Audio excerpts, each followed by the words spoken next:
Hello. Ciao. Hello. Shalom. Ciao. Assalamu alaikum. Hi. Здравствуйте. Bonjour. Salve. Sia. Шайрете. Salut. Konnichiwa. Pures. Merhaba. Annyeong. Hola. Ni hao. Hej hej. Hvordan lærer du norsk? Bruker du sett i gang websiden for å studere språket? If you answered yes or ja to these questions and understood them without the subtitles, that means you're enrolled in a Norwegian class, which means that you made what many would consider to be a questionable choice. In light of this, we will be giving you some suggestions to help your Norwegian learning be worthwhile, or at the very least justifiable. So, hvem er vi? We are a group of 5 students and 1 professor at St. Olaf College who are looking into Norwegian students' usage and perception of the Sett i gang portal. In particular, our study focuses on the exercises to explore how they are associated with students' success in their beginning Norwegian language classes. Hva håper vi å finne ut? In our study, we are considering 4 basic research questions. How do language learners spend time in an online environment? What is the relationship between that use of time and how well one learns? How do language learners perceive their use of an online environment? And how do those perceptions relate to their learning success? We hope that what we have found so far will assist you in using these online tools more effectively and contribute to the existing research on computer-assisted language learning. Past research has indicated that receiving feedback immediately, like you do on the Sett i gang exercises, helps students retain language better than longer delays before feedback. Studies have found that student attitudes towards a foreign language or language class can significantly impact how well a student can learn that language. Both test anxiety and foreign language anxiety have also been shown to have a negative impact on language learning outcomes. Additionally, deep processing strategies, or making relational connections between concepts, have been shown to lead to better overall educational outcomes. Hva gjorde vi? So far, our study has looked at data from 36 students enrolled in the fall 2016 introductory Norwegian classes at St. Olaf College. These classes are made up of mostly first-year students. Although our participants have studied a foreign language before coming to college, most of them have little to no formal education experience in Norwegian. The participants' written test scores ranged from 55 to 100%, with an average of 85.7%. So as you can see, we gathered data from a variety of students. In addition, we asked students to fill out a survey in order to examine how they perceive their use of the exercises. This survey included questions about comfort level, perceived usefulness, and habits related to the portal. We then ran a series of analyses to explore and find relationships in the data. For the stats nerds out there, these were the tests we ran. For everyone else, you probably don't care. View. There were 142 exercises assigned throughout the semester. The portal data we collected shows that, on average, students had 164 exercise attempts, with the least being 83 and the most being 229.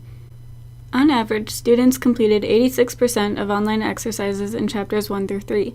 This impressive percentage didn't hold up for the following chapters, but the number of completed exercises was still high in chapters 4 through 6 and 7 through 9, 78 and 79% respectively. However, this number dropped to 67% for the final 3 chapters. 25% of the students did not repeat any exercises the entire semester. The other 75% completed 69 repeats on average. The students who repeated exercises gained an average of 276 points during the semester.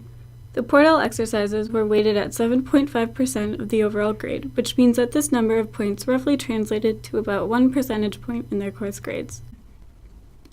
The classes met 3 times a week, and the students were assigned portal exercises to be completed between each class. However, the students were aware that the exercises would only be graded at the unit tests, and only their highest scores for each exercise would be recorded. The students completed an average of 121 attempts by the assigned dates. Additionally, there were an average of 40 attempts between the due date and the day of the test. For the final unit, students completed about half the number of exercises by class time compared to the other 3 units. It's worth noting that this final unit contained more written assignments than the previous 3. Unlike the portal exercises, if these assignments weren't completed by the due date, the students would receive no credit. This may have led to the decrease in timely completion of the online activities. After examining how students spent their time on the portal, we investigated if certain practices were linked with better exam scores. Initial analyses suggest that students who 1. Aim to complete exercises to get a perfect score, 2. Consistently visit the portal to complete exercises, and 3. complete exercises by the next class, are expected to perform better on the final exam than students who do not. Unfortunately, we were not able to find enough meaningful association between portal practices and exam performances of the participants.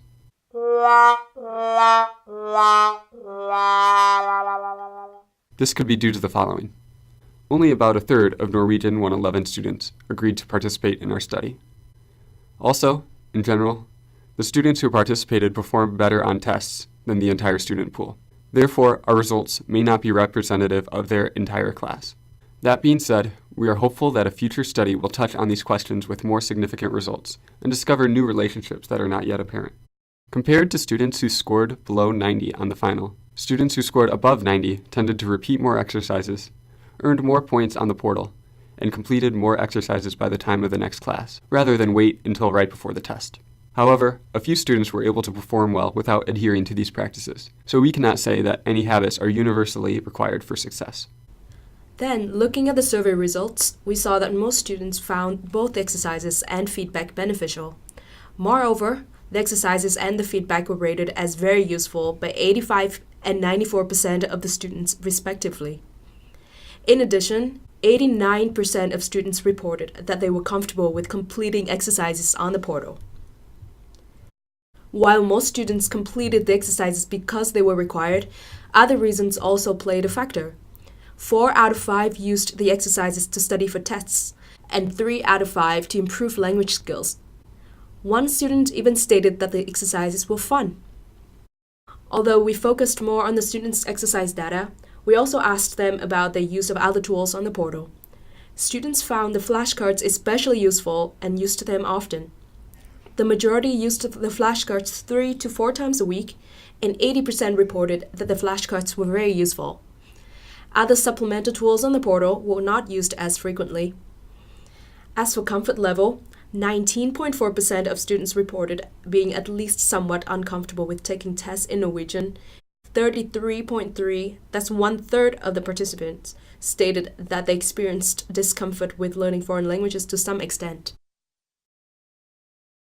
So what can you take away from what we found? Here are a few tips. Those with lower comfort levels in testing or language learning were found to be more likely to have lower grades. So, if you have experienced discomfort or anxiety, please don't hesitate to reach out and seek resources to help you with these issues. Looking at the correct answers for questions you got wrong is also a great way to understand where you made mistakes, so take time to do so after exercises. Finally, don't just drift around. Study in ways that work best for you. Do flashcards help you? Use them. If they don't, take advantage of other tools that help you learn better. Så, vad skjer nå? We have presented some initial ideas about how to best utilize available resources to study Norwegian.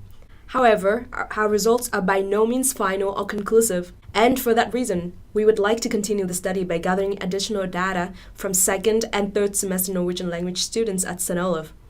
By doing so, we hope to find further information to help you with your language learning. Please look for information on the continuation of our research. Your feedback is greatly appreciated, so if you have any useful comments, compliments, or questions, please don't hesitate to email the research team. If you're a St. Olaf student in Norwegian especially, please help us in future studies by participating in our survey. The more people we get, the more useful our results will be. And additionally, if you have any snide remarks, gripes, or would like to voice some sort of complaint about the study, feel free to write to us as well. Contact information is on the screen. Thank you for watching. Lykke til videre, og ha det bra!